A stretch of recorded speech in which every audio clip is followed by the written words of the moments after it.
Francisco, it's Rex Broadcasting Wrestling Observer with Dave Meltzer and Bryan Alvarez. Are you ready? Are you ready? Let's get it on.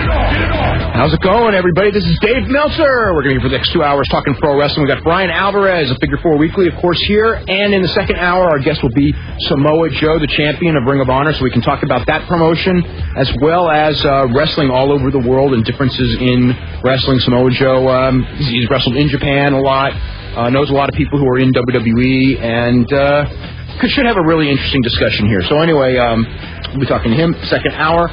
You can hop on board the phone lines, by the way. We have one line open at 1-800-878-PLAY. All the other lines are busy right now, and we'll start taking calls in a couple of minutes.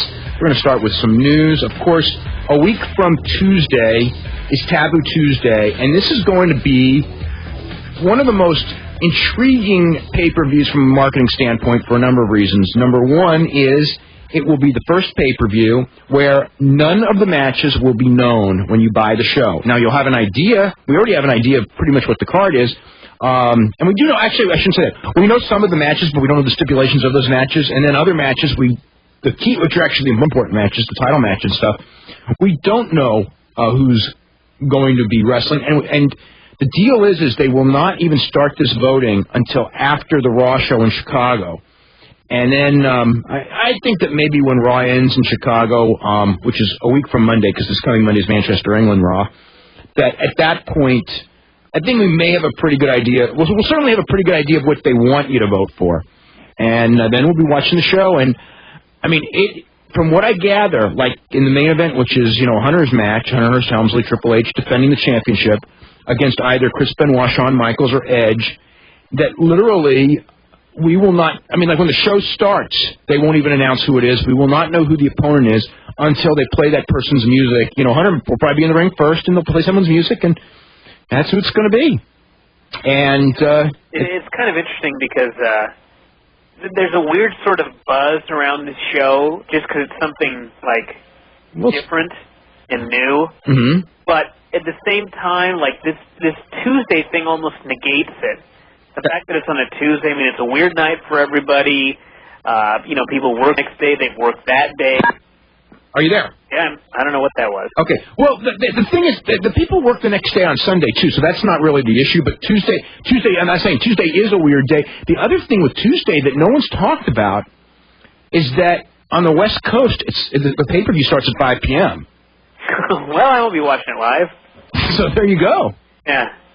So, but they start, it's Sunday though, so I guess I was going to say they start at 5 o'clock all the time, but yeah. Yeah, but on a Sunday, it's a totally different dynamic. Nobody's getting home by 5 o'clock to watch this pay-per-view. Yeah. Anyway, we have got to head to a break right now. We'll be back with more right after this. You're listening to Wrestling Observer Live on the Sports Byline Radio Network.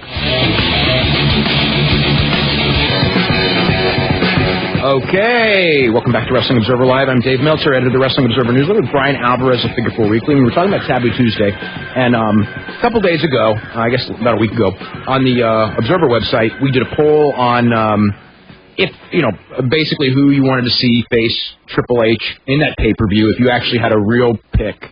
And we actually put 8 candidates up there, and the one that won was Chris Jericho, who's not eligible, and the person who took second was actually Benoit, who is eligible, and third was Ric Flair, who's also not eligible. And the thing that was interesting to me was, and again, it's a website poll. They're skewed.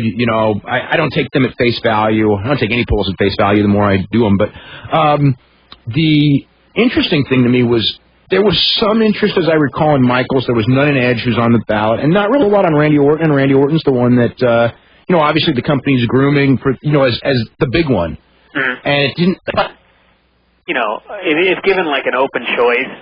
I think that people would just want to see something different, maybe. You know what I mean? Yeah, I agree. I don't think. Although Benoit's not that different because Triple H and Benoit wrestled a lot this year. Well, I'm just saying, they just saw him watch, or they just watch him wrestle Orton. They just watch him wrestle Benoit. They don't really care to see him watch Edge or wrestle Edge. So it's if you had free reign, I'd like to see Flair or somebody like that. I don't know, just something different for once.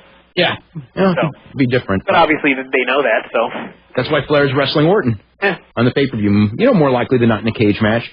The TV this week on SmackDown, very interesting show in the sense that they devoted a show with a purpose, and the purpose was to make Carly Colon, Caribbean Cool, into a star in one night, and he's U.S. champion now. I mean, and it's so funny. I mean, because he was teaming with Mike Mondo a couple of weeks ago. Yes, he was. And now he's United States. And Mike Mondo was the more interesting member of the team. Yeah. Life is very interesting. I haven't watched that show yet, but I'm intrigued to watch this show, the Carly Colon show, because I've seen so much Carly Colon. Like you said, it's now this man is suddenly on SmackDown. They build a show around him and he's United States champion. It boggles my mind.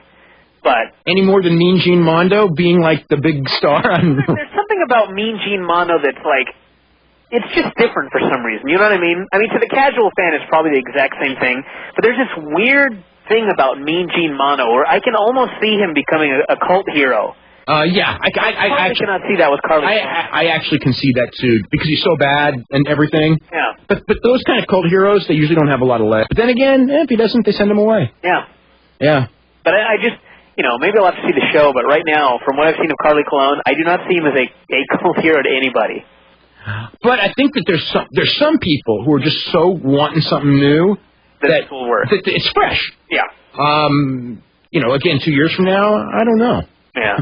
I don't know. It wouldn't be my choice, but any choice, I guess, is... Well, look at what happened with Jerry Lynn. He came in and won the belt on his first night, and then he vanished forever. Yeah, true, true. He won it his first night in? I don't remember. Yeah, didn't he win the Cruiserweight title his first night in? He won it real quick. It might have been. Sure it was. Yeah, wow. Wonder if anyone else has done. I know Spiros Arion did that in '66 or something. Tag team title first night in. Yeah. But Jerry Lynn might be another one. Let's see. UFC television on Fox Sports Net. Actually, their first TV show is a week from tonight. So good. I don't know. If it was me. And I was running a TV station, and I was running UFC. When I made a TV deal, I mean, I would want it 3 months down the road and build for it. Mm-hmm. So here we are. But it's only a series of specials. The first special will be this coming Sunday at 5 p.m. Head to head with our show. Well, no, actually, on the West Coast, head to head with our show. I'll have to bury them. Yeah. On the East Coast, actually, it'll be over, so we could talk about it. Actually, next Sunday should be an interesting show because. Not only will that have just ended, that probably nobody will watch, but also the SmackDown taping this coming week is coming up on Sunday because Tuesday's Taboo Tuesday. So hopefully somebody from Rockford, Illinois might call us. Hopefully can call us during the show, and we can discuss SmackDown on this show early. Now, of course, this week... this would be something... I can just see... I just had this vision of Vince being so stupid that Taboo Tuesday would have been like a SmackDown show. And he would have realized at the last minute that SmackDown was indeed on a Tuesday, so he had to pre-tape it on Sunday. But then he realized that the voting hadn't been in yet. They're going to have to pre-tape a show with maybe pre-tape shows with. Give them credit; they didn't fall into that trap. That's true. But this week that wouldn't have surprised me. Okay, I know a lot of stuff. Now, one thing I do want to bring up is that if anyone has heard this story or gone to the WWE website, and I don't know if it's still there now, but it was there this morning. The December pay-per-view from Atlanta is listed as December the 10th, which is a Friday, and that is actually a website mistake. It will be on a Sunday, December the 12th. I got a lot of emails yesterday about it, and I didn't know the answer. And what does that remind you of? WCW. Yeah. But a lot reminds me of WCW right now. But what can I say? Let's see. Any thoughts on? Okay, back to the UFC thing.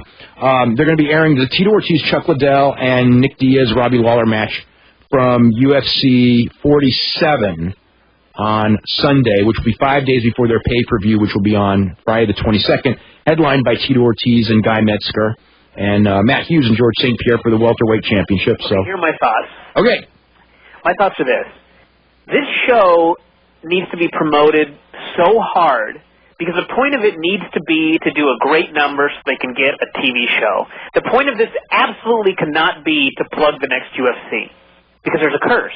Yeah. And they're airing these great fights, which means the next UFC is going to be the most boring UFC since that one that went to like every single fight. The famous UFC 33 or whatever, yeah. I swear to you, it's going to be that horrid. So the point of this needs to be to work on TV, not pushing the next show, because it's too good to push a UFC show, if that makes sense. Okay. My thoughts are is that K1 is on ESPN all the time, and ESPN is a whole lot bigger than Fox Sports Net, and it amounts to nothing. They show old tapes of great K1 fights and lousy K1 fights. It's on all the time, and we don't even know when it's on half the time. Yeah. But it's on a lot more than 4 times a year. This is not a weekly thing. This is a special deal. These are like the K1 is just taped shows. Yeah, but so is this. Yeah, but this needs to be like, these shows need to compel new viewers or first-time viewers or old viewers that don't watch the pay-per-view. I think they're only going to have old viewers. Okay. I don't think they're going to have anything else. Okay, but because there's no advertising. The first time they did it, the specials, which were a couple of years ago, that did good ratings. They had months to build it up, as I recall. They had a long time to build it up, and they pushed it really, really hard.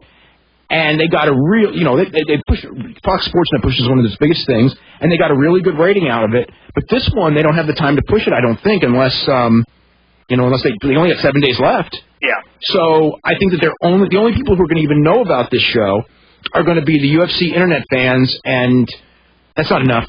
Well, then it's pointless, really. Yeah. I mean, the whole thing needs to be like, they need to set some sort of deal where they've got like the Tuesday night fight thing, which we've talked about forever. Like, just taped shows that happen every, 6 months or whatever. It's not going to mean anything, so. The problem with the UFC is I think the TV people are scared of doing a live show. Because someone might die? I don't think it's so much someone might die, because someone might die in football or boxing, too. Yeah. But they just don't, it's so unpredictable. Then again, so's boxing, and they do live shows all the time. I think they're just squeamish. Yeah. Yeah. But, and I think that, any kind of tape delay, it's not going to have that. I just don't think it's going to have that much impact. Yeah.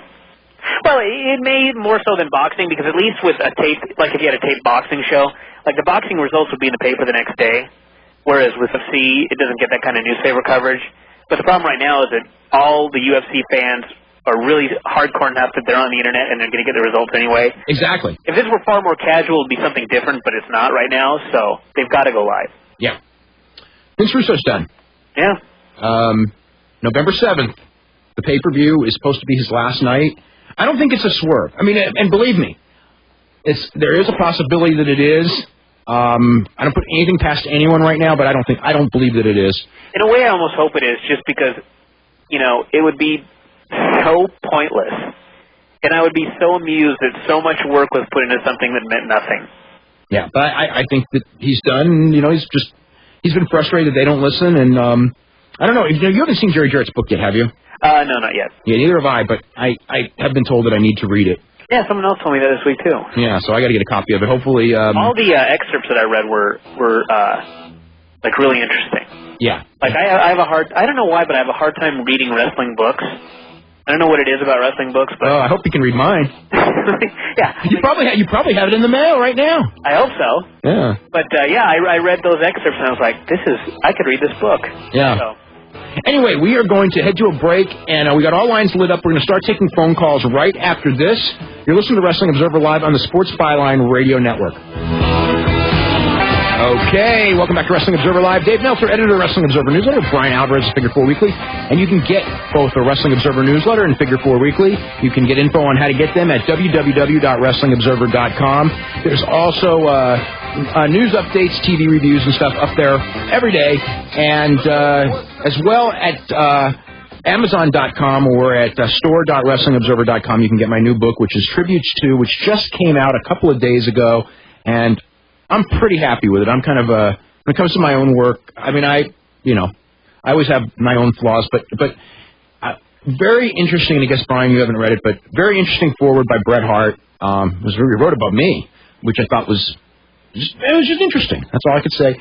Obituary, was it? What? Wasn't like an obituary, was it? No, not at all. It just talked about, like a couple times that we met before we became friends. Mm-hmm. Which, I don't know if people know this, but... He wanted to kill you? Yeah, he used to hate me. like a lot. And he did a 180 in 1997.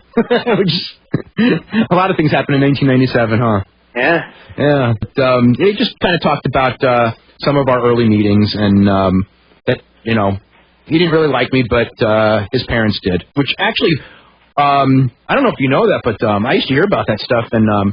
That was a big topic at the Sunday dinner table. Was who was going to kill you?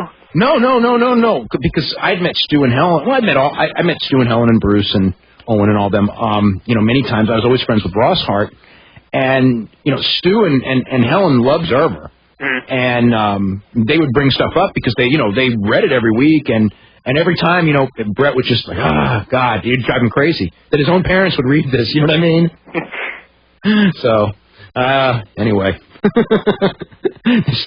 I'll be excited to read that then. Yeah, I mean, it's actually not as colorful as that sounds, but it was still, he did a really good job. I mean, the publisher said it was one of the best forwards they'd had for a book in a long, long time. So that was good. Anyway. Well, he's done his share of writing lately. Actually, he hasn't. He has not done much writing at all. I don't know if that book is ever going to get done. I hope he's still... What was he, like halfway through the third one? Well, he's still in early 1997. Oh, boy. And I mean, he's been early 1990, he's late 1996 and early 1997 forever now. He kind of has not been doing a lot of writing lately. And now, in a couple of weeks, he's going to be doing that play, and he's already, studying for the play, doing the Aladdin thing in Toronto for the whole month of December. And then, he may change his mind, but in January, he's fixing on going to Italy for, forever. I mean, for a long time. Why? What's with Italy? Just likes it there. He woke up one day, decided he was going to move permanently to Italy. I think he's considering it. Yeah. Right now, it's a long vacation. Yeah. So, oh, you can still write in Italy, he won't. Maybe. I don't know. We'll see. This book's got to be finished somehow. No kidding. If anything, just publish through 97. Just because, he's written so much, and I'm sure it would be so interesting that it would be a shame for it to just never see the light of day. I mean, so much more work has been done on that book than, any book. I mean, I know how much, the Ric Flair book. Yeah. I mean, they've worked 1,000 times more on this book. I mean, Ric Flair's an interesting thing. By the way, there's been no talk of a second Ric Flair book either that I've heard, which is too bad because when that first one was done, I was kind of hoping for... I mean, the whole idea of the first one, I think, was to do a second one. Because, you could see that so much was, it's just Ric Flair. Yeah. There's so much to it. Let's go to the calls right now. We're going to start with Jonathan in Savannah. Jonathan, what's going on? Hey, what's going on, guys? Not too much.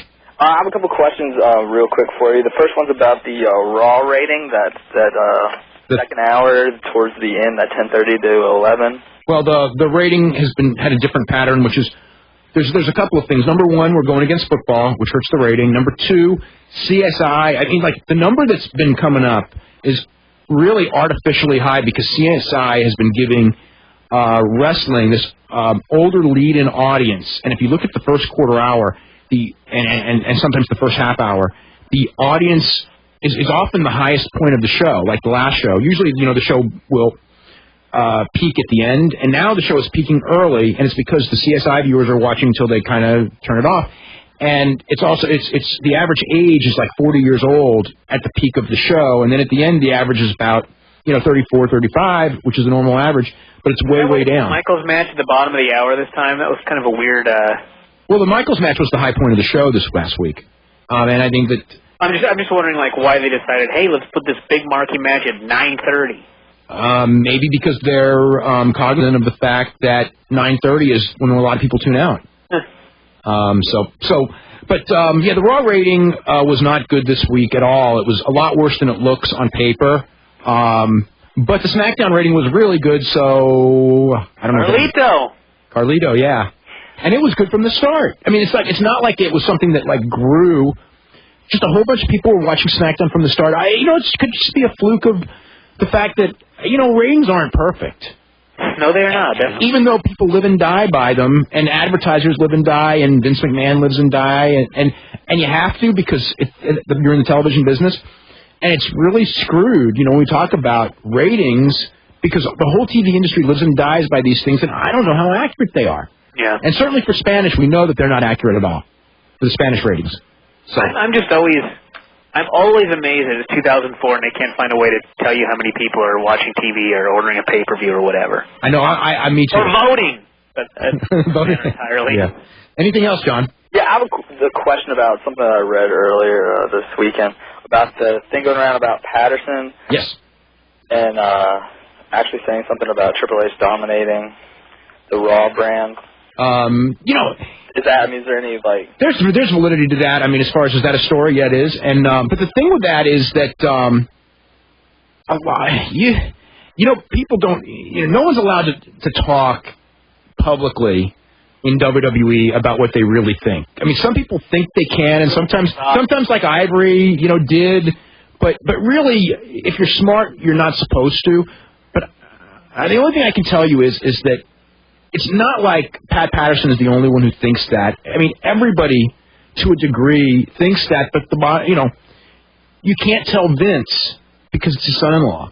Right. So it's a weird thing, and he won't accept. And I'm not going to say it's not going to change, but I don't think it's going to change. And I just see.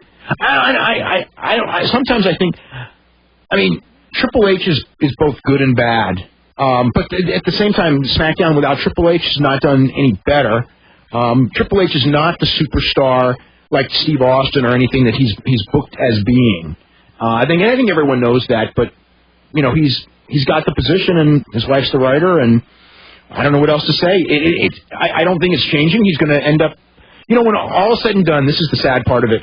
His goal is as everyone knows, even though he'll deny this, is to win the title as many times as Ric Flair. And beat Ric Flair's record. And the thing is, by the time he gets there, you realize that record's going to be totally meaningless. Yeah. Because the business will probably be in a state where, who cares? Yeah. So, anyway, anything else? No, that's it. Okay, very good. I did love that comment. He was asked about tying Ric Flair's record, and he goes, God, I hadn't even thought of it. Never crossed my mind that I'm already at 9. Yeah, I know. Wow. You think somebody... that's amazing. Yeah. Let's go to Ed in San Antonio. Ed, what's going on? Hey, guys. What I want to talk about today is I got the Eddie Guerrero DVD set. I know you guys have seen the special, but have you guys seen the DVD set yet? No, I've only seen the TV special. I mean, almost every match on that tape I've seen, though, so I'm familiar with matches. Okay, well, there's actually quite a bit of special extras that they have, and they talk about Gory Guerrero. They have Chavo talking about the moonsault. They have the guy that trained with Eddie, how he... Was he drinking when he talked about the moonsault, just out of curiosity? He just says that he took a dive and he just didn't know what was going to happen. But he still says he's the best at it. But Chavo didn't do a moonsault the way the guys do. He did a moonsault body block as a finisher in the 80s. Which would have been before Muto popularized it in the late 80s, that I remember. Because the first, I'm not saying the first guy to do it, but I know that the first time the moonsault was real popular was Great Muta in WCW in 1989, although he did it in Florida, Super Black Ninja, a couple of years earlier. It was on a Battle of the Belts. I'm not sure what year it was, but it would have been, probably 87 or 88. He wrestled Denny Brown, and he did the handspring elbow and the moonsault, and everybody was like, who is this guy? Because he was some young Japanese guy who was supposed to be a heel that everybody cheered. Yeah, I think Chavo might be the first guy to ever do, the perfect backflip, because usually, Tiger Mask, he used to kind of do it to the side, and... walking up the ropes in the backflip, Carpentier might have been, I don't want to say the first, but Carpentier was famous for it before Chavo Guerrero. Oh, okay. Yeah, Chavo was one of the... that was one of Chavo's trademarks, though, in the 70s. Mm-hmm. And what I wanted to ask about is, they talk about Gory Guerrero and his importance to Mexican wrestling, and I know it's kind of skewed because it's the son's talking about the dad. And my question is to you is, I know he was a good worker, but how big was he behind the scenes as a promoter? And what in Mexico? I mean, he ran Juarez in Mexico and then El Paso in the United States for many years, maybe 10 years or something, which would be, I would think, the mid '60s to the late '70s, if I'm just guessing the time. He was not in Mexico, what I would call in the country of Mexico, an influential promoter. He was just a local promoter in Juarez, which was a hotbed of wrestling at one point. But as far as a star in Mexico in the 50s, I mean, he was one of the biggest. Obviously, not Santo and not Blue Demon, but in his time, he probably, I don't know, maybe Black Shadow and Gory Guerrero would be the next on the list. He was a big deal as a wrestler and very, very well respected. As far as being a real wrestler, by that type, that standard, he was, him and Blue Demon were the two that everybody talked about from, in the 50s era. And also on that DVD, there's a thing where Mondo Guerrero tells a story about Eddie versus the monkey. It's one of the funniest stories I've ever heard. You should get the DVD just to hear that. I may have to. You know, it's already at the stores now, so it's been for a couple weeks. But I haven't. I saw the special and I loved the special. So if you didn't see the special, I mean, believe me, just for that special, the DVD's worth getting. Oh yeah. They traumatized Eddie when he was like 4 years old. I mean, it was a real. Benoit DVD. I have the Benoit DVD, believe it or not. I had it bought for me yesterday. Wow. So it's about time, I know. Ed, have you seen it? Yeah, that's awesome. That's incredible. It's Which documentary is better, Benoit's or Eddie's? It's really hard to tell. Benoit is probably a little better because it goes through every single period of his career to give a little bit about everything. Yeah. But then Eddie has the emotional side with the drugs and stuff. I mean, it's pretty even, but they're the best things that the WWE has ever done on DVD. Well, there you go. That's high recommendations. Ed, we got to run to a commercial break, okay? Thanks a lot, guys. Okay, thank you for calling. We'll be back. 1-800-878-PLAY right after this. You'll listen to Wrestling Observer Live on the Sports Byline Radio Network. Okay, welcome back to Wrestling Observer Live. Dave Meltzer, editor of the Wrestling Observer Newsletter, with Bryan Alvarez of Figure 4 Weekly. Got a full bank of phone calls. Bryan, wanted to ask you, I guess, it's kind of a couple-week-old news, but for a couple weeks there, I was, like, really studying, I guess, the life of Jim Barnett. Now, all is said and done, it's been a couple weeks now. You got any kind of, like, thoughts on Jim Barnett and his history in wrestling? I mean, because you knew him pretty well, too. I'm shocked, really, about all that he did. Because, like, I learned so much from reading your two Jim Barnett articles that I would have never known. I didn't know a lot of it too. Yeah, I mean, like when I first heard that he was coming up to watch some of these shows as a talent scout, like I'd heard the name, but that was it. And you kind of explained to me a little bit about him and all that, but you know, I had no idea any of this. I mean, to me, he was just the old guy that's coming up to watch everybody, and then he's going to go back to Atlanta and go on his merry way. You know what I mean? Yeah. I thought nothing of this. And, you know, then after I talked to you for a while, and I talked to him on the phone many times, I learned a lot. But, you know, till the very end, I mean, seriously, until after he died and I read the stuff that you wrote, it's still, like, it was still a shock to me, all this stuff. You know what's funny to me is... Like, he was a legendary man. Oh, he was one of the most influential people in the history of the business. Yeah, and never once was I like, wow, I'm talking to this legend. It just, that's Jim Barnett. Well, I don't know. I've talked with a lot of legends, so it doesn't... It's not something that, like, you know, I don't know how to explain it. I mean, but I think, you know, I mean, the one thing I liked about Jim Barnett was that he was no dummy. No. And I mean, and at the end, I mean, there's, you know, it's like you can't, you can't like always listen to people who are in their late 70s about wrestling because the business is so entirely different. However, there's so much to learn from people like that. You know, like when you talk to the older wrestlers, there are certain things, you know, that you can learn, and it kind of makes me sad that so few people have availed themselves of that opportunity, and it makes me sad in a sense because, you know, I had the opportunity with Jim Barnett to learn, and I did learn a lot from him, but, you know, I mean, both of us, we could have learned so much more. Yeah. It just, you know. You know, the other thing is like a lot of older wrestlers or promoters or whatever, they're kind of stuck in a certain era, and he still had some ideas about the business that I could tell he had because of the way that things were when he was promoting, you know what I mean? Mm-hmm. But at the same time, he also still had a real clue about 2004, which you can't say about a lot of people. Guys. Yeah, it's a scary amount, but a lot of it is because, you know, well, one of the reasons is because, you know, he did watch the TV most of the time. Yeah. I mean, he was up, he knew who everybody was. I mean, the reason that a lot of these guys that, you know, at one point in there, you know, and the Watts is the one that will always stick in my mind was, the conversation I had with Watts I think it was the day after he got the job in WCW. And I had known Watts in the 80s. And, now people will talk about Bill Watts in this legendary way, and that Bill Watts was a genius. And, I watched Mid-South, week in and week out. And for its time, the booking was so great. I mean, they would have a 1-hour show, and when that hour was up, I could not wait until next week. And that's the goal. That is the goal. Yeah. And, I mean, I can't say that.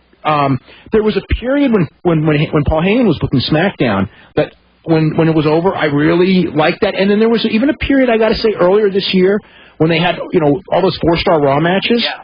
Where I was like, when the show would be over, it's like, I really can't wait for next Monday. Yeah. And that was still was a difference because that was more like, God, this Monday night there's going to be a great match because there'd been so many in a row. But it wasn't like, I can't wait to see what's next. I can't see where where the angles go. Yeah, because on Mid-South it was where the angle was going. Yeah. Yeah. And so I mean, for his time, I mean, Bill Watts was great.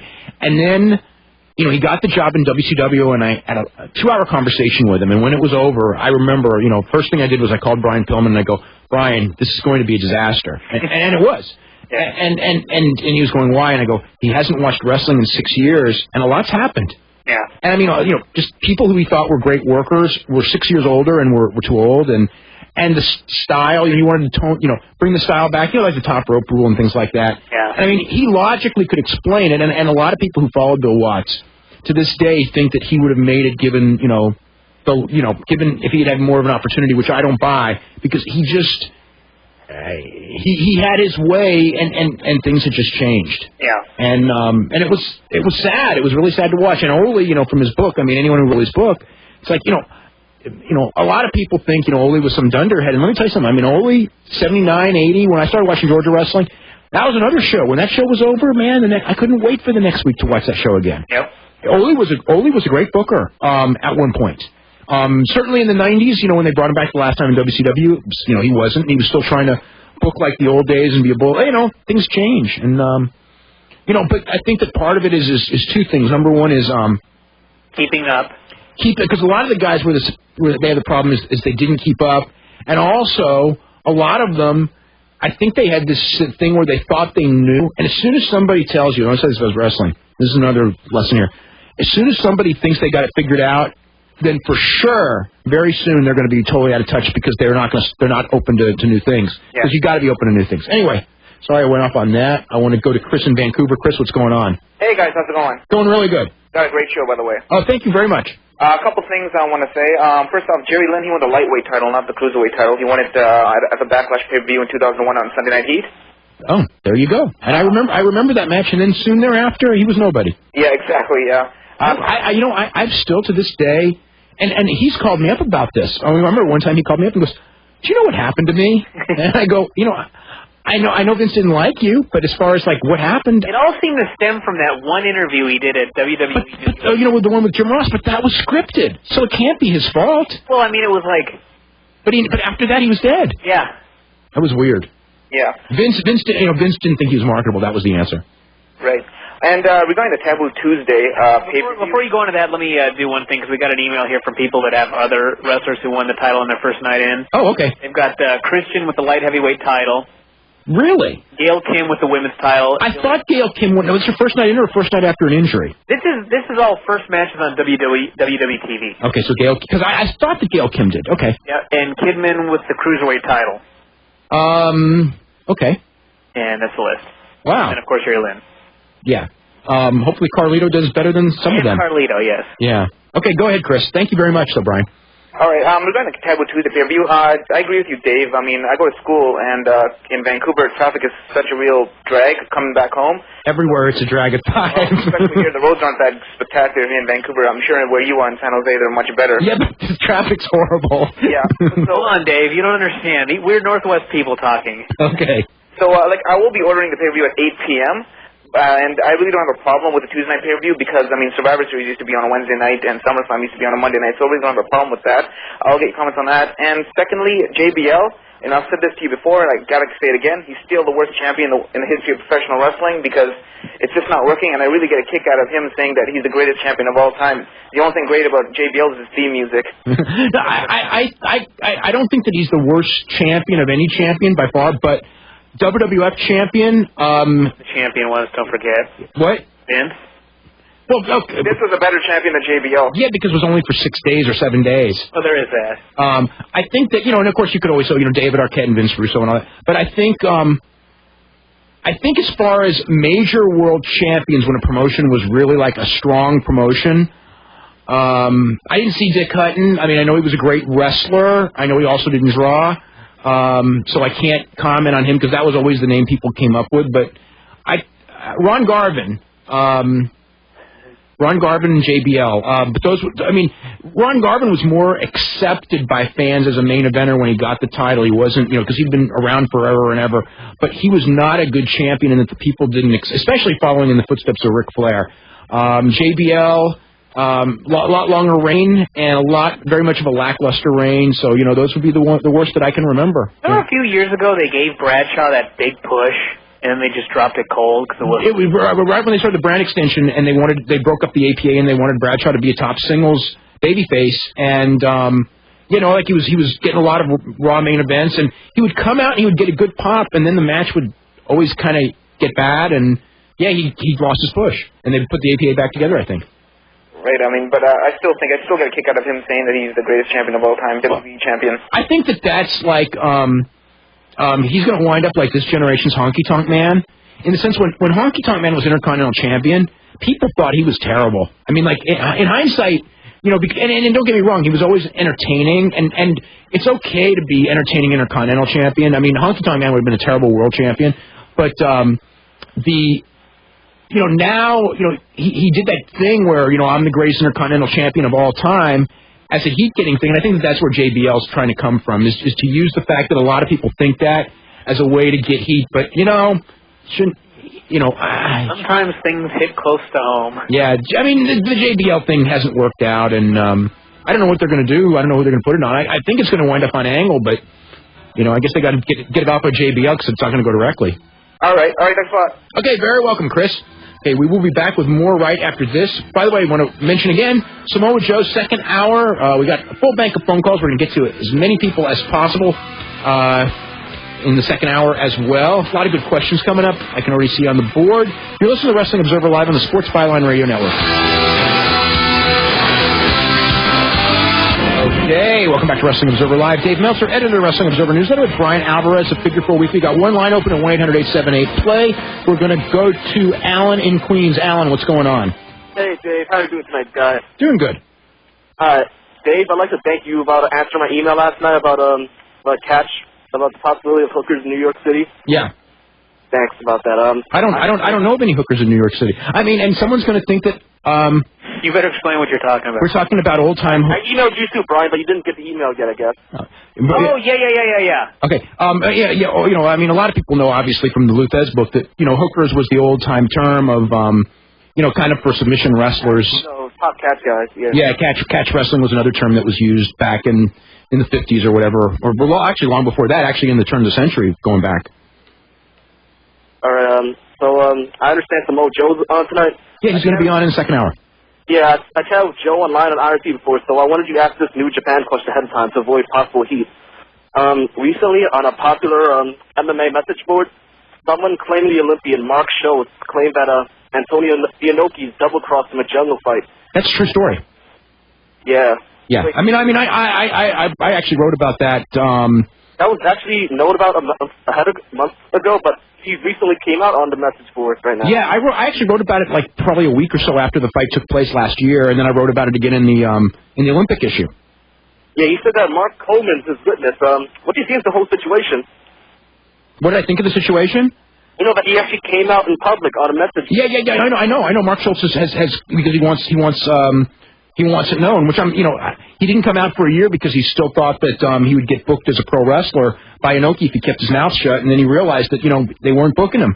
And so he was really mad about because he was furious at the time of being double-crossed. He comes from a different world. He comes from the amateur wrestling world, and, people say, we're going to bring you in for a pro wrestling match, and then all of a sudden it's a shoot fight, and he doesn't know about it. That's kind of screwed, and there's a lot of stories about Japan. I mean, it's like I don't want to sound, like it's only in Japan, it's not in the United States, because I'm sure stuff like that has happened in boxing in the United States plenty of times too. What? It happened in Brazil, though. That's the amazing thing. I thought. Yeah, but it was it was basically, I consider that a Japanese show, though. All right. Yeah, but no. As far as the story, is a true story. I mean, Mark Schultz thought that he was doing a pro wrestling match. Got there, they told him it was going to be a shoot fight. Then he worked out a finish, saying, "Okay, you can do a work match." They were going through the match, and this guy put a triangle on him, and he had to tap because he wasn't resisting the hold, and he couldn't get out of it. And yeah, that's the story. Yeah, but the second part of the story is that the webmaster of that. Alan, hold up real quick, okay?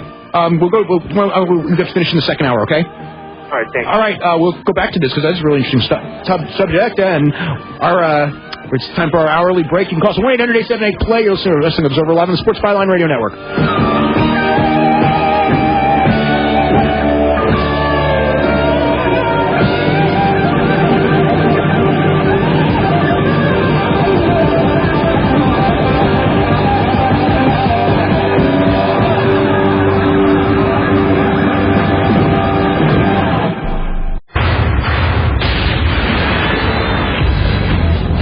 Welcome back to Hour 2 of the Wrestling Observer with Dave Meltzer and Bryan Alvarez. Are you ready?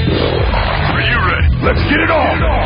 Okay, welcome back to the second hour here on Wrestling Observer Live. Dave Meltzer, editor of the Wrestling Observer Newsletter, with Bryan Alvarez, Figure 4 Weekly. We're going to have Samoa Joe up in just a couple of minutes. We're on the line with Alan in Queens talking about Mark Schultz double cross from last year. Actually, one of the bigger double crosses in pro wrestling. It was Mark Schultz, an Olympic gold medalist in 1984 Olympics in amateur wrestling, who wanted to get into pro wrestling, and it was supposed to be his first pro wrestling match, except it was on a shoot fight show. They told him, "Don't worry, it's a pro wrestling match," and then they worked out a finish with a Brazilian shoot fighter, and the guy triangled him because he. Anyway. Let's go to Alan. We're going to go back. Alan, you were going to tell me, now, what did the webmaster say? Because I'm not familiar with that part of the story. The webmaster, who, maybe I shouldn't mention his name, said that he can't strike out the result via those sanctioned fights. But the question I have is, what would make that fight count for not Tamura Frank Shamrock or Tamura Sinisic? Those fights, certainly Tamura Sinisic and Tamura Frank Shamrock should count because those were real fights. Yeah, but this said popular MMA website, which has a huge database of fights. It's the Sure Dog site. We'll mention the site. It's okay. I don't like when people kind of like, do anonymous things. Yeah, it's the Sure Dog site. I mean, I know we're talking about that, right? Is that the right site? Yeah, because I've that's the one with the big database, and I know the Schultz came on the Sure Dog site a couple weeks ago or whatever it was to talk about that story. Oh, I could say it was Sure Dog. I wouldn't. Well, I guess you've already said it, so it's okay. All right. Yeah, no problem. So, but no. I mean, it's hard to know, especially when it comes to Japan. Like, there's a lot of Pancras fights, and again, most of the Pancras fights were legitimate. Some of them were not. In the early days, I think that they pretty much all are now. When it comes to rings, some of them were and some of them weren't, and I don't think anyone knows the answer as to what were and weren't. Although I know that Tamara and Elvis Sinisic and Tamara and Frank Shamrock were both real matches, and if they're not on the, but I think that if they're not on the database, I don't know the answer as to why. You'd have to ask the Sure Dog people. I know they had a controversy about Sakuraba and Chemo match. Whether that match was real or not, and I believe it was. But, a lot of that stuff going back way back when, because of the pro wrestling, the line between pro wrestling and mixed martial arts in Japan being so close, I don't know what they list and what they don't list. And there's matches, obviously, on the early Pride shows where everyone knows that they were worked matches, like Koji Katawa and Nathan Jones, just as a perfect example. Right.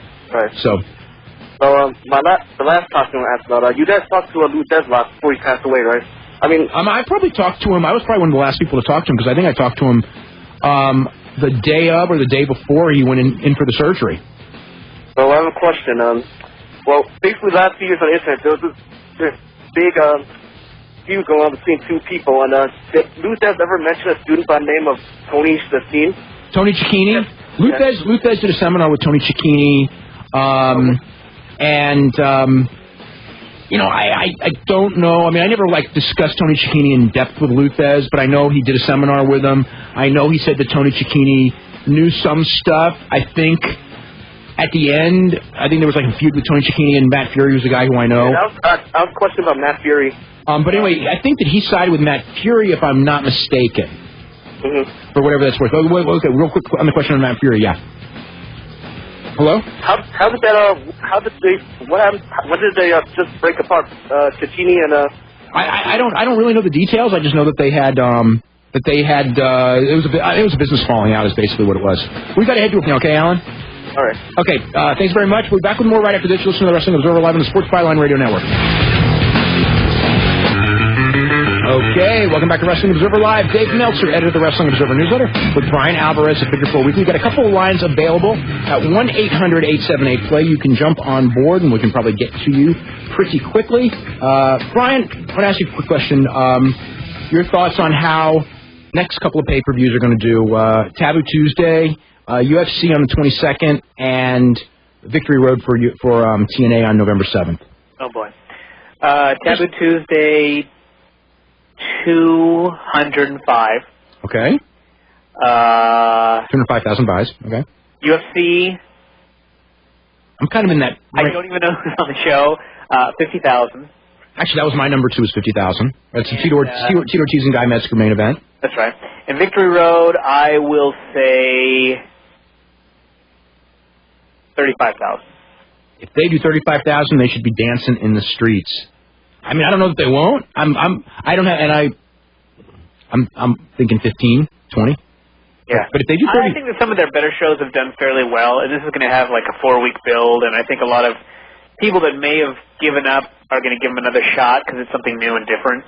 So I think that this will be a bigger number than some of the other ones they'll have down the road. If they do 35, they will keep going. That company will keep going, and they'll take that as a really good sign. Yeah. So hopefully you're right. I mean, it's uncharted water. So anyway, we're going to go to Dan in Wardell, Georgia. Dan, what's going on? Hey, guys. How you doing tonight? Doing really good. Okay, my question is in regards to the wrestling business in general. Why is it that it's so difficult to build stars these days? To me, what's even scarier than WWE is Japan, especially New Japan, where unless you can knock out Crow Cop, you don't even have a shot at all. You know, what is it that they can't build any stars these days? Actually, even if you're a fighter, you're screwed there now. Yeah, the thing with Japan is it's a cultural thing. I mean, it's not for lack of trying. I mean, New Japan has really tried with Hiroshi Tanahashi and Katsuyori Shiba, and what was the third guy that they've been the Three Musketeers that they've been doing? Tanahashi. Nakamura. Oh yeah, Shinsuke Nakamura. Yeah. So anyway, yeah, they've really. I mean. They gave Nakamura the world title very quickly in his career. They gave Shibata some big wins in G1. They had Tanahashi go to the finals of G1 this year. So they're really trying, and the TV was so geared towards, with the G1 that these are the new Muto Chono and Hashimoto. The problem is the TV runs real late at night, and the audience is very, very limited, and professional wrestling is not that popular. It's really easy to make stars when everyone's watching your TV. But nobody does it because business is so good you don't have to. And then when business goes down and you need to make stars, usually so few people are watching the TV that it's very difficult to make them, and that's what's happening. When you have a pro wrestling TV show that not a lot of people watch, and then you've got a Pride or a K1 show that does a great number, and you think, I could bring in one of these guys that people actually know and push them hard. I could see that being Inoki's perspective. I mean, and it worked at some point, but that kind of hotshot outsider thing, it's like all of that type of a gimmick thing. It often works very early, but you have to recognize that it's just something that you do a couple of times, and they just kept doing it and doing it and doing it until where, it didn't, the NWO and WCW, where after a while it was like, okay, WCW really is lame. Yeah. I mean, the problem is it goes from being a dream mixed match to bad pro wrestling once you've seen it, a couple of times and the novelty is gone. Do you think it's going to become a problem in the future, or you think guys like Nakamura and Tanahashi are going to catch on? Especially in Noah, they don't really have anyone there except maybe the smaller guys. Yeah, I mean Noah around for, and Akiyama, he's getting older too. Akiyama's getting older. Kobashi's knees are shot. I mean, the one thing that saved that company is that Kobashi made such a great return, and that's almost a miracle he did. And they can't count on that going on forever. And I could see, if you remember a couple of years back, 2001, Muto had a fantastic year with All Japan. And a little bit of 2002 as well, as far as marketability-wise. But there came that point, and this is the future of Kobashi as well, although Kobashi is a much better wrestler than Muto. I think he's physically, able to do more. But in the long run, that's going to be when Kobashi's 42 years old. That's where he's going to be, and look where All Japan is. I don't see the Japanese pro wrestling business. It's tough. New Japan's got the most good young prospects, and they're really trying with them. Whether they can turn it around, I don't know. I mean, they did a bunch of hotshot stuff yesterday, and not all of it worked. And I guess time will tell. They had a great G1. So, and as far as WWE goes, again, WWE, I mean, they're definitely trying. I mean, a couple of years ago, do you think that, Colon would have had a prayer of being pushed, let alone given the U.S. title on his first night in? I mean, they know they need to make new stars. They are trying, and it's hard because the audience is lower, and also because, there's a certain standard and a certain idea now in WWE that, and they even enforce it, like when Bradshaw and Undertaker do those interviews, and they start talking about Undertaker, you beating this guy, and Bret Hart, Hulk Hogan, all this, Steve Austin, The Rock, and to me, it's almost like, wow, you're talking about all the guys that aren't there now, and it's reinforcing the people's eyes that, man, we used to have some great stars in wrestling 3-4 years ago, and we sure don't now. Yeah. Is it coincidence that business is down in the U.S. and Japan, or is it one thing that, one reason why interest is down? I'm not sure how it is in Mexico because I don't really follow it that much, or Puerto Rico, but, what is it? Puerto Rico's doing okay. Not bad at all. Mexico is, I don't know how the whole country's doing, but Arena Mexico, which I watch, pretty much every Saturday morning, it's pretty good. I don't know how the country as a whole, I don't think it's certainly not as hot as it was 10 years ago. As far as the decline in Japan, I think is a lot due to the shoot fighting and the fact that the TV of the wrestling is in such terrible time slots that they didn't make a lot of new fans. And so they didn't make new stars, and the old stars got older. I think that the decline in the United States is due to one company, and that company turning off tons of fans with bad booking and not, and cutting off a lot of stars. So I think that the reasons are different. I don't think I think it's not a coincidence, or it is, I should say, it is a coincidence that they're both down at the same time. And it's a scary period because they're the two, U.S. and Japan are the two powers of professional wrestling. And, Lucha Libre may be around forever for all I know, but this style of pro wrestling, I don't know where it's going to be in 20 years. I keep thinking, people think that it's a lock, it's part of our culture, it'll always be around. But you know what? It was part of culture in India, and it was part of culture in England, and in a lot of other places. And they don't have any local Major League Wrestling in those places. And you know what, though? I have to say one thing. I think there's a difference. Roller Jam totally died. Roller Derby, just dead. Yeah.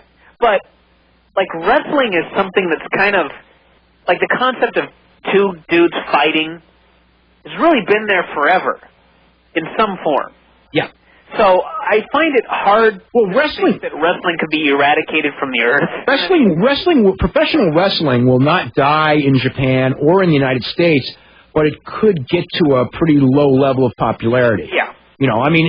Just like in England, even if WWE was never going to England, and they're doing phenomenal business there right now, or never going to Australia, there would be club professional wrestling. It would exist, because it's never gone away. There's always been professional wrestling in Australia. There's always been professional wrestling in England. I believe there will always be, at least for the next 20-plus years, professional wrestling in the United States. But will it be popular, or at the level it's at now? That I don't know. And when it loses TV is when it's going to take the big hit. Because before the whole thing was if a company started losing money, they would be in trouble. But now we've got a company that, it's just a great company that can go on. A great financial company that can go on forever. Plus, they can go in other parts of the world and make money. Like this week, you know, is one of the best weeks they've ever had in their history. And you know, because they're outside the United States. So I think that the basic gist is that if and when they lose television, that's going to be where it really hurts. Yeah. As long as they have national television, they'll be around in some form or fashion, but they can get cold. And you know, UPN, the SmackDown may not be there forever. I think that the Spike TV Raw, you know, will be there for a long, long time because it's always going to do better ratings than the average for that station or for the average of cable, just because of the nature of cable and everything. So I mean, you know, we'll have that Monday Night Wrestling on, you know, the Raw, I think, for a long, long time for sure. Yeah, I see in America it seems to be, you know, I think the future is not as bad as in Japan, because in Japan, the shoot fighting, I think it's really taking its place more and more as the years go by. Absolutely. I agree. I think that the United States' future is brighter than Japan. And also the United States is recruiting more good guys than Japan is. I mean, that's one of the problems with Japan is they have not done a great job of recruiting, especially like Noah, which needs to, and All Japan, which needs to. Anyway, we got to head to a break. Dan, thanks very much for the call. Have a good night, guys. Okay, we'll be back with more right after this. Listen to Wrestling Observer Live on the Sports Byline Radio Network. Okay, welcome back to Wrestling Observer Live. Dave Meltzer, editor of Wrestling Observer Newsletter, with Bryan Alvarez of Figure 4 Weekly, and we have Samoa Joe up. Joe, how are you doing tonight? Fantastic. How are you guys doing? We're doing really good. You know, Samoa Joe, of course, Ring of Honor heavyweight champion, having held the championship for about 19 months. When you first, I guess, got that championship, I mean, do you have any kind of an inclination that they were going to go with you, like, forever? Actually, none whatsoever. When I started with the company, after a few shows, you know, I was kind of approached about it, and you know, when it did happen, you know, I didn't really think it would catch that long. I think I was seen as more of a transitional guy. And then as I guess things progressed, you know, ROH decided, hey, you know, let's run with this for a while and see what we can do with it. And you know, I'm really happy that I've had the chance to do what I've been able to do within the company and keep the belt that long. One of the things, you know, the whole Ring of Honor concept started, I guess. You know, Gabe Spolsky's been on the show and mentioned to us from the King of Indie show that, you know, and you know, many of the matches there, one of them being your match with Low-Key, which was incredible, up in Vallejo, California. When you were doing that weekend, I mean, did you have any, you know, idea that this was something special, I mean, in your career, or was it just a weekend to you at that point? It wasn't special in the sense that, you know, I thought that it would have as big of an influence on kind of the independent circuit and the formation of a new wrestling company, you know, in that sense. But it was special because when, you know, we first got there, a lot of the guys were working out together, and, like, you know, it was really every one of the participants that was part of the King of Indie tournament, you know, everybody had, you know, these ideas about wrestling, and it was just kind of like a big brain trust. You know, we all shared and kind of traded ideas back and forth. Daniels, and the first time I met AJ, first time I met American Dragon, these guys would later, you know, go on to be, you know, some of my best friends in the business, and the same with Low-Key. And you know, it was just like, you know, we went in together, and we, you know, we all had our general idea of what we had pulled away from wrestling and what we liked and what we thought was good and what we thought wasn't good. And, you know, that whole weekend was just special in the sense that, you know, a bunch of guys got together that really did hit it off well and got along, and really had, you know, everybody in that tournament had something unique, a unique style about them. And I think, to that point, that's all that was special about it. It was just, you know, it was just a really great chance to meet a cool bunch of guys. And then, of course, you know, as it progressed, you know, it ended up defining the, you know, future style that you see out there on the independent circuit. Now, right now, besides the Ring of Honor, I mean, about how many shows are you averaging a month, and what different groups are you working for? Like this month, like I think I'm up to like about 10 matches a month. For this month, because I'm doing a 4-shot and for Ian Rodden next week for his IWA Mid-South. But as far as groups I'm working for, ROH, IWA Mid-South, IWC Norm Connor out in Pittsburgh, JAPW, I do some occasional USA Pro. Of course, the New Japan Dojo shows out here when we, you know, got them going. And, you know, whatever else happens to come through. What do you think about the New Japan Dojo shows? I really enjoyed them. I think the first tapings that we had were really good, and they really kind of centered on the concept that we were seeking to do. And you know, the second taping we weren't too pleased with. I think it was a little bit rushed, and there was a lot of elements that we didn't like. And then, you know, the third shows that we've had and the original Tokon shows we've all been happy with. You know, with you, Did you get your start with UPW? Do I what? Did you get your start with UPW? I actually started just on California Independence for a small group called UIWA, and then from there, Brett Schwag-Wagner he'd been going around to local indie shows just looking for guys to kind of fill in on the roster for UPW shows. They needed some guys with a little bit more seasoning, even though I wasn't very seasoned, to kind of come in and do some UPW shows, and that's how I started with them. Now, and that got you into Japan for the first time, correct? Yeah. Hashimoto had a trial for 01, and he came down and basically, at the time, Simon Inoki from Inoki office had directed Hashimoto towards UPW, saying, well, that's kind of like all there really is out here. And they were looking for new gaijin. They were looking for, new infusion of blood to put into the country. Because, a lot of the gaijins that were over there at the time, they're starting to age and, getting up there. Stan Hansen was on the cusp of retirement. And, I think Hashimoto wanted to start fresh and try to bring in a new, crop of foreigners. And that's how I started with them. Now, what's happened as far as Japan goes with you? Because, I know that you're with a New Japan dojo and all that in Los Angeles. But you have not, you've never wrestled for the New Japan promotion in Japan. Am I correct on that? No, yeah, you're correct. Basically what happened with 01 is, Hashimoto had made a decision that he wanted to move to more of, the more gimmicky gaijin, kind of like, harkening back to the golden era of pro wrestling and having guys with kind of these outrageous, cultural gimmicks, and which was fine. So they put me in the King Joe thing, and I came out of more traditional Samoan attire, but, Hashimoto basically told me one night after wrestling, he's like, he wanted me to gain 400 pounds and wrestle barefoot and throw headbutts all match, and I just like, that's not how I wrestle, it's just not my style. And most people say just shut up and do it, but, I just wasn't really into it, respecting my guns, and, after that, they weren't as, I guess, likely to book me, so, after I did that, I was working closely still with the New Japan Dojo out here because, I'd actually helped open it up, but, was doing it in secret and helping out my friend Justin McCauley. And, New Japan just said, well, if you want to come work here, and we'll try to work into future things to, maybe switch companies, and that's how I started with New Japan. Mm-hmm. But you haven't, is there any, thought of you going there, or is nothing in the works? I was offered twice. I was offered in August and September, but what they had me scheduled to do and the scheduling of it just didn't really work out because I still have a lot of U.S. commitments, and I do make a good amount of money doing U.S. bookings now, so it was really hard for me to kind of push that away, to just jump off to New Japan. Are you right now, as far as long term and everything like that, are you satisfied with kind of where you're at right now on the independent scene and willing to go, let's say 5-7 more years like this, or do you still see this, a lot of guys see, the independent scene as a stepping stone, whether it's if TNA ever makes it or, WWE, obviously?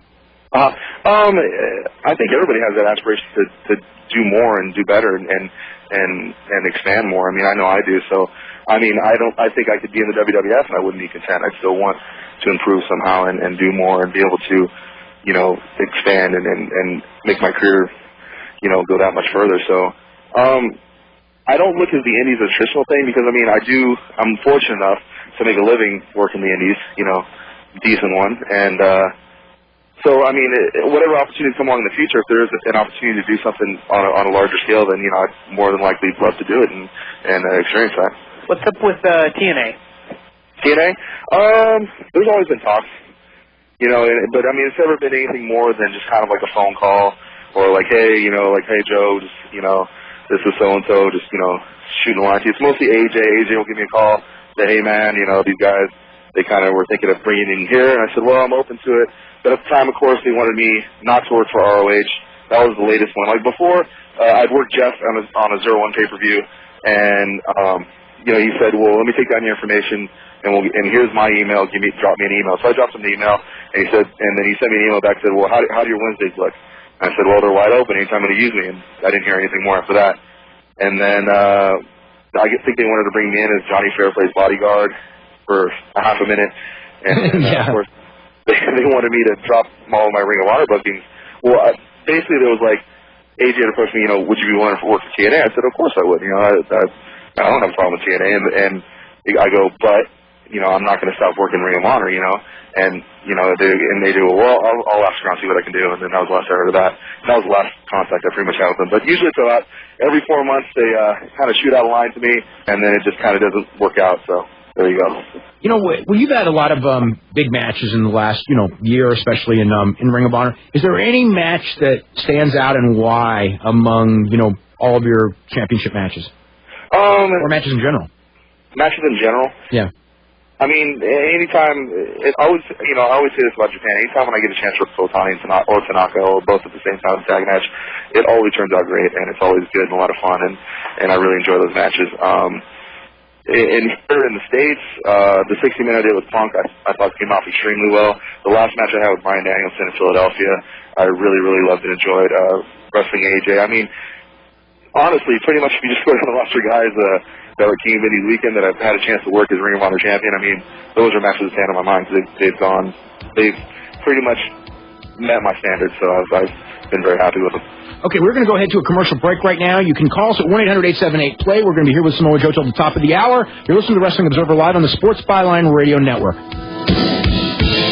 Okay, welcome back to Wrestling Observer Live. I'm Dave Meltzer, editor of Wrestling Observer Newsletter, with Bryan Alvarez, Figure 4 Weekly, and our special guest today, Samoa Joe, Ring of Honor champion, who in a couple of weeks is going to be in a tag match. A lot of people who would get videotaped, and certainly a lot of people in the Northeast, are looking forward to this match, and it's you and you're going to be with Bryan Danielson, Low Key, and Jushin Liger in a tag match. Yep. That's pretty much how it's going to go. And have you ever worked with Jushin Liger before? No. I mean, of course, a lot of these things guys have come down the dojo at one time or another and trained a little bit, but I've never got to work with him before. Is that a big deal to you? It is. I mean, it's always a big deal to step in there with a guy like Liger. I mean, his reputation speaks for itself. But I'm excited for the match. I think there's a lot of possibilities out there for it to be really great and really entertaining for the fans. So I just hope that we do the best job we can. When your style of wrestling, I mean, mentally, what do you think that your character Samoa Joe is there to portray as a champion as compared to a champion of any other type of a champion? Because I think you've got. No, but I mean, I think that the way that they want you to portray yourself and the way you portray yourself, I mean, it's kind of very sport-oriented, certainly compared to, most of professional wrestling that people are used to seeing on television. Well, I agree. I mean, I think as far as pro wrestling goes, I mean, I've always been told by, a lot of greats in the business that, just make it look real, make it look believable. And, that's kind of like the driving factor in what I do out there. I don't think everything should look pretty and smooth. I don't think everything should go perfectly. I think wrestling is a rough physical, sport, and it shouldn't be kind of prettied up too much. I mean, I think there is a place in professional wrestling for things that are going to wow a crowd and to see amazing athleticism. I totally agree with that. But at the same time, I think that amazing athleticism needs to be balanced out with just simple, believable, a simple and believable style of wrestling, and that's basically what I try to portray. I'm not a very flashy wrestler, but when I throw something at somebody, people are going to know it, and that's the way I just basically like to keep it. Where did a lot of the mat techniques come from? Is that from the training in the dojo, or was that a lot of stuff you picked up? Yeah, it's been picked up over time in the dojo. I mean, as part of our training schedule, and this includes guys like American Dragon and Havana Pitbulls, I mean, we have Muay Thai instructors come in twice a week, and we train Muay Thai. We have 3 or 4 different jiu-jitsu coaches that come in, and we work jiu-jitsu. And it's not because necessarily a lot of our guys are going to go fight at one time or another. It's more or less trying to keep up with what the fight style is. When professional wrestling started back in the 70s and 80s, there wasn't really defined fighting style, so you can get away with a lot of stuff because nobody had really seen kind of a real fight. And now MMA, even though I kind of feel that MMA and pro wrestling should have their separate realms, still you're going to have to tune the pro wrestling style to kind of fit in with what's going on in MMA and what people are seeing and what people know is legit and what isn't. So I think that's kind of like the basis of the dojo. It's a lot of people don't understand the whole Inokiism thing, and I just tell it quite simply. Inoki always wants to try to portray things as a real fight and portray the realism and keep that realism and translate the realism from other forms of fighting into professional wrestling. So, we very much try to do that in our own different way, What do you think as far as, no, it's you and the Havana Pitbulls and American Dragon. Was Bobby Quance working down there too? Yeah, Bobby Quance, he's living in the dojo. I mean, now he just had his last match last night. He's leaving for the Navy. And Bobby Quance, we just, Sin from TNA, he just moved into the dojo. The Canadian guy. Yeah.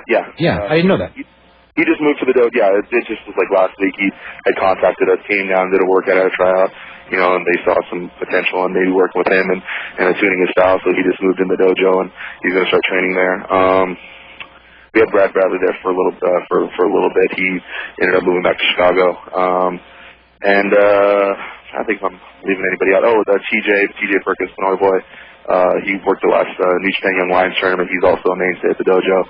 And, that's pretty much the guys there. Plus, you saw how guys come in. Josh Barnett comes in every once in a while, and other fighters from around, they all come in and train and work along a little bit on their pro wrestling, and they work with us a little bit on the shoot technique. So it's a really good learning environment. I mean, again, it's kind of a weird thing because, Inoki kind of wants to merge the two of them, and in a sense, with the idea of it giving wrestling credibility. And in this country, it's almost like, when you look at it from an American standpoint, that's almost like an impossibility, I guess. Yeah, no, I very much understand where that train of thought comes from, and in a way, you can't think that, but at the same time, I mean, I don't think there's anything wrong with adding a little bit of realism into pro wrestling and trying to build that fight atmosphere into a pro wrestling match. I think even though it seems somewhat laughable because of how pro wrestling is portrayed here in the United States, I think the base instincts of people when they do watch a match and they do see what they see, that they're still going to feel the same way, and I think it makes it a more enjoyable match for them. Well, I think that one of the things is deep down, a lot of fans, when they go, they want to be able to believe. Yeah. I mean, not that they want to be able to, certainly while in the midst of watching a match. And I mean, what do you think as far as, because you've been very good at that, I think with on the Ring of Honor tapes and everything like that, as far as your matches have an air of authenticity about them in the sense that you don't feel stupid for believing it, and people pop for the submissions and they pop for the finish, and they believe in your submission moves, which is very different from Undertaker, who's really trying to do the same thing in many ways, but he's doing it to an audience that's not as receptive to it, not really as knowledgeable about it, I guess. So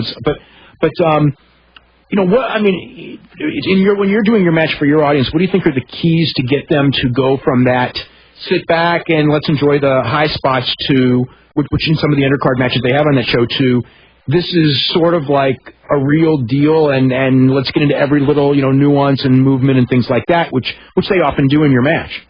I think it has a lot to do with how you portray yourself also. Just how you carry yourself in the ring, and in addition to the things that you're doing. Like I said, I keep it really simple. It's simple, believable. I mean, I don't try to insult anybody's intelligence by doing something that's horrendously, almost overly spectacular or overly weird, or just kind of makes you scratch your head and go, huh?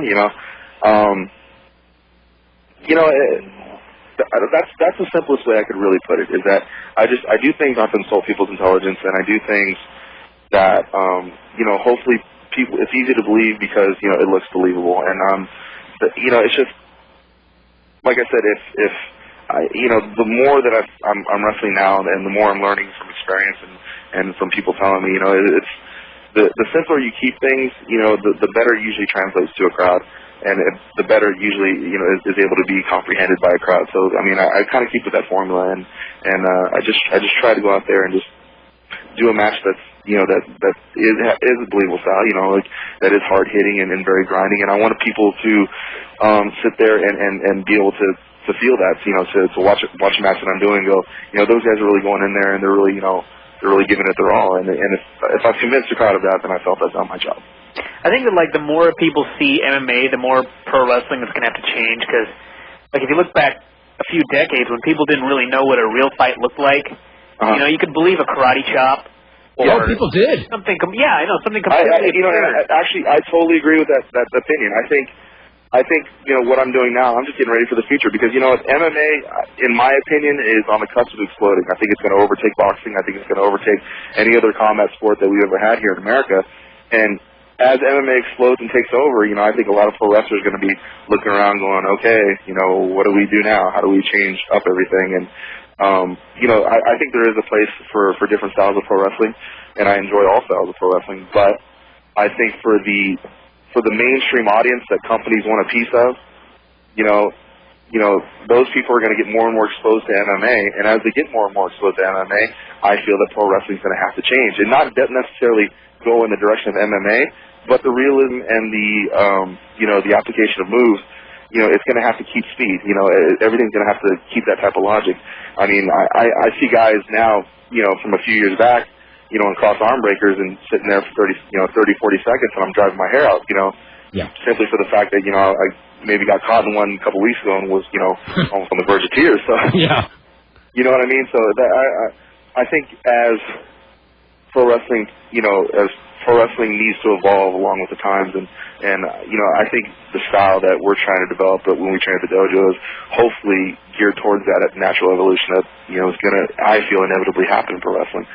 One of the things when I watch, and sometimes in the New Japan tapes, because obviously with the Inoki influence and everything, if Takayama match, just as an example, if there's a big finish on a Pride show, I think there was one Pride show where there was the big knee to the chin finish, so then that became his finisher, and then you'll see other things evolve like that, like something that's Yokoi from 0-1 using the same choke that Nogueira got him with, which is I have to give Nogueira credit because that's an ingenious way to set guys up because everybody's so scared of those knees in the 4 points. But exactly, that's a perfect example of that. You're just going to see a lot of that more in Japanese pro wrestling, and because I think they want to change with the times, and over there, since pro wrestling and MMA are so tightly intermixed, they almost have to. So, you're exactly right in that observation. What do you think in the last year that you've been wrestling around, because you've wrestled with a lot of different groups, what do you think is like the best lesson, or, something that you've really learned that you didn't really know before, just about professional wrestling?